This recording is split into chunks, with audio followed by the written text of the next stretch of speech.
عشق مصطفیٰ کے حوالے سے آج کچھ گشائی کرنا چاہوں گا۔ عشق مصطفیٰ کیا ہے؟ عشق مصطفیٰ کو کیسے سمجھ پائیں گے؟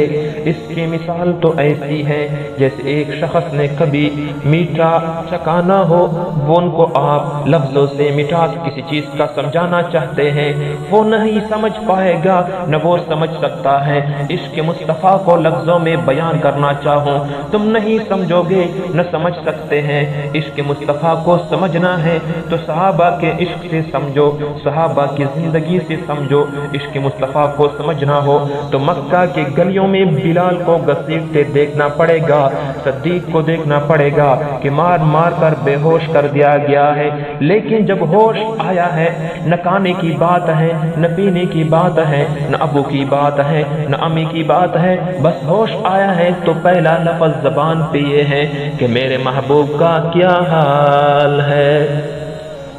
اگر تجھے عشق مصطفیٰ دیکھنا ہے، اگر تجھے محبت مصطفیٰ سمجھنی ہے، تو پھر تجھے مکہ کی گلیوں کا معائنہ کرنا پڑے گا۔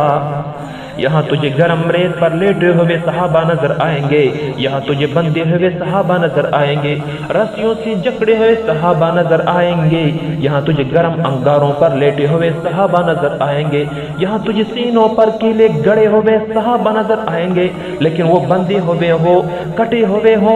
گرم ریتوں پر لیٹے ہوئے ہو، پتھروں کے نیچے دبے ہوئے ہو، ان کی زبان پر محمد عربی صلی اللہ علیہ وسلم کا نام ہوگا یا محمدی پیغام ہوگا۔ عشق مصطفیٰ کو سمجھنا ہو تو مکہ کی گلیوں میں دیکھنا ہوگا، یا مدینہ کے استقبال کرتے دیکھ کر، یا غار ثور میں جان کر، یا بدر اور حنین کا نظارہ کر، اور خندق کا نظارہ کر، کہ جب صحابہ اعلان کرتے ہیں کہ ہم وہ نہیں جیسے اصحاب موسیٰ تھے جنہوں نے کہا کہ اے موسیٰ آپ جائیے اور آپ کا رب ساتھ جائیے،